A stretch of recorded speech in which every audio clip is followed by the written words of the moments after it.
talk about the emotional and psychological effects, symptoms of spiritual abuse, religious trauma, and toxic faith on someone. So when someone uses God to control you instead of guiding you, it doesn't just breaks your faith, it breaks the core of who you are. If we talk about emotional symptoms, there are primarily 5 emotional symptoms. First of all, there is chronic guilt, and it's because in a toxic faith system, you are constantly guilt tripped for doing anything that doesn't serve the motive of the leaders or motive of the abusive authority or the group. So initially it's coming to you from the outside, it's external, but over the time this guilt becomes your own. Inside you, you feel constant chronic guilt for if you feel like what if I am wrong, what if I am feeling wrong, what if I'm thinking wrong, what if my decision is wrong, what if my beliefs are wrong. So there is always a constant chronic guilt. The second one is shame and self-blame. These are the tools that are used to manipulate, to gaslight, and to control people in harmful environments, shaming and blaming them for anything that goes wrong with them. If you are in a toxic environment and you are suffering because of something that has happened to you, whether you are sick, you're failing at something, or you're being abused by someone, or you are facing problem in relationships, or any sort of problems that you're going through in life, if you try to share, you are always told that it's because you are a sinner, you lack faith, because you're not serious enough in your spiritual life. Because anyone who is good, who is very well committed, or who is progressing nicely in spirituality should always be happy, should always be blissful. And if you're not, something is wrong with you. And especially if you are if you think that you are facing these problems because there is something wrong with your community or the authorities, then definitely there is something wrong with you. So initially the blame, it comes from the outside, but over the time you internalize it. So there is a lot of self-blame and also shame for not being perfect, for not being the way you are supposed to be. Then the third one is fear of divine retribution. It's always there. Whenever you have whenever you're not completely aligned with the group, you're not just doing everything perfectly the way you are asked to, you are threatened with the divine retribution. It's not always overt. Sometimes it's very subtle, in the subtle ways, in passive aggressive comments, the way they look at you, the authority figures inside a spiritually abusive family or inside a spiritually abusive community. The way it's very subtly communicated that if you don't be a certain way, there will be divine retribution over you.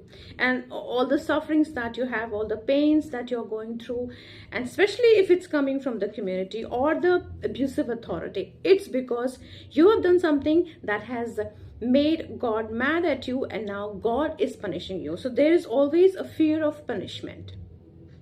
And over the time, your own you are not able to understand if it's my desire to serve or I'm doing it because I'm afraid that there will be some divine punishment coming to me. Then there is anxiety and hypervigilance. Of course, when you have these kinds of feelings going on inside of you, the guilt, the shame, the blame, and the fear, then of course it's going to cause anxiety. And when you are anxious, you also become hypervigilant. You're always scanning everything. If I am doing everything right, if everything's safe for me, have I upset someone, have I done something sinful, if I am doing the things in the right way, in the way that they are supposed to be. So you become very hyper vigilant around everything. You're scanning environments, you're scanning people, and you are also hyper vigilant about your own thoughts and feelings. And the fifth one is depression. Of course, if someone is carrying so much inside them and they do not have a proper support, a healthy support, they are eventually going to either develop depression, which is going to make them persistently sad, hopeless, and helpless. Or if they are also afraid of expressing the feelings of sadness, they may become numb. So these are the basically 5 types of emotional symptoms that you would see anyone who is going through spiritual abuse.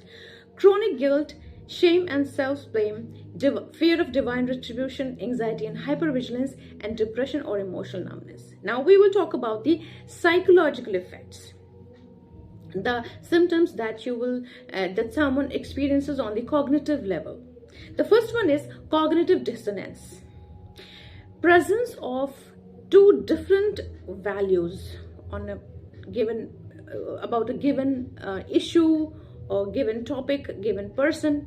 For anyone, for example, a leader is representative, a preacher is a representative of God, and they are here to support me and to keep me safe in my spiritual life. On the other hand, you have also witnessed them doing something harmful to yourself or to anyone else. So now you have two thoughts, two beliefs about a same person. You may have two thoughts about a given ritual, a philosophy, a doctrine, a spiritual teaching related to your community or to your spiritually abusive family. Two thoughts that are totally opposite to each other. One could be your thought that you have developed because of your own observation, critical thinking, and your own intelligence, and the other could be implanted inside you by your community or by your family. The second psychological effect is confusion about right or wrong. In controlling environments, you are always told that this is right and this is wrong for you, and you're not allowed to think critically, to have any autonomy of your own, to have any individuality of your own.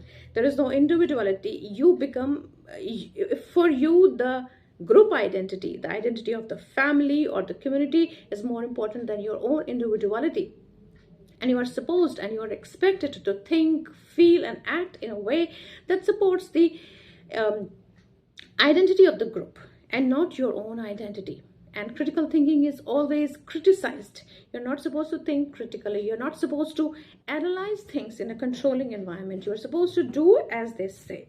So what it does, over time, you start to feel this confusion inside you. You're not able to yourself decide what's right and what's wrong, because there is a lot of micromanagement. There is a lot of forced guidance in controlling environments of all kinds, whether it's an abusive relationship, a controlling relationship, controlling marriage, or it's a spiritually or religiously abusive environment. Whenever there is a controlling and manipulative environment, you are micromanaged and you're not allowed to have your own critical thinkings. And if you try to have your own thoughts, your ideas, your own identity, your own autonomy, you are shamed.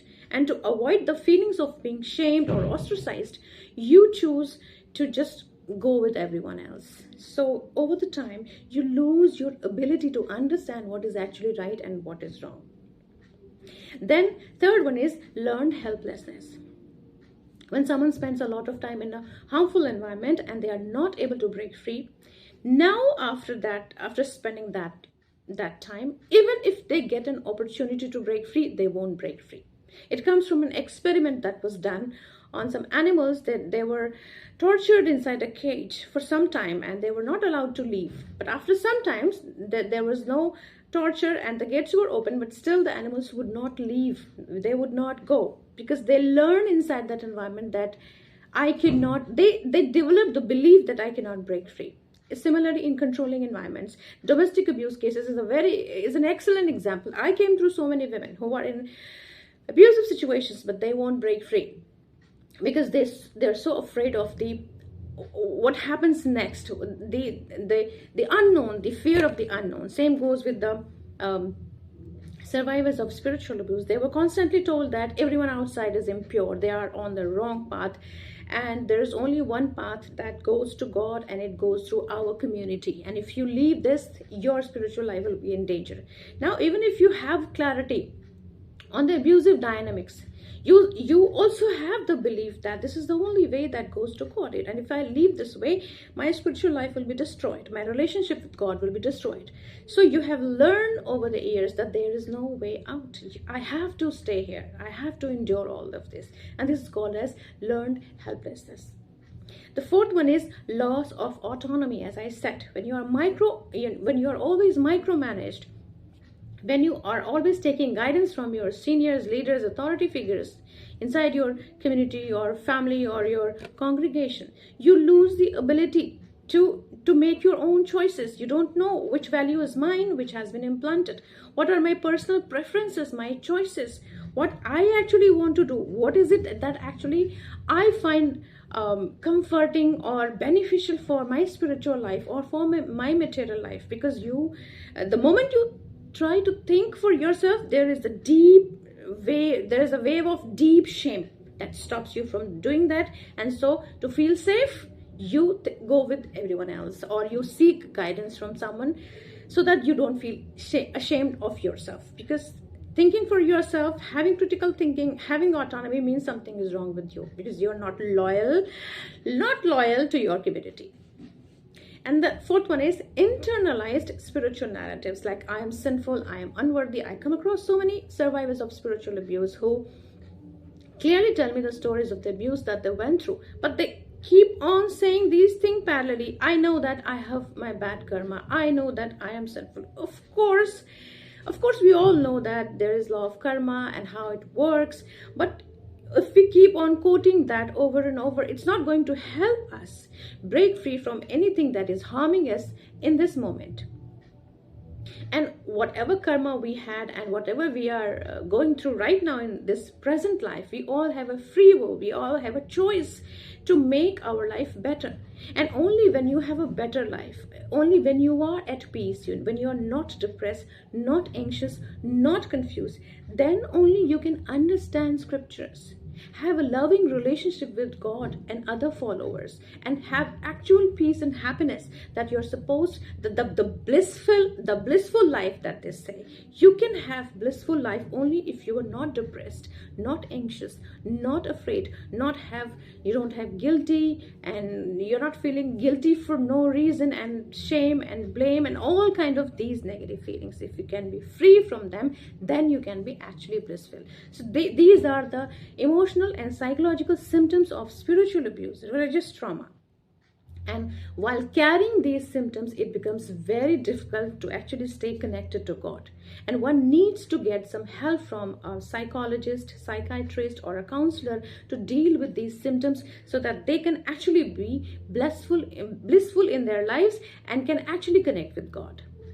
Follow me for more videos on spiritual abuse, religious trauma, and toxic faith. And you can also check out my book on Amazon, Keeping Faith Alive. Bye-bye. Take care.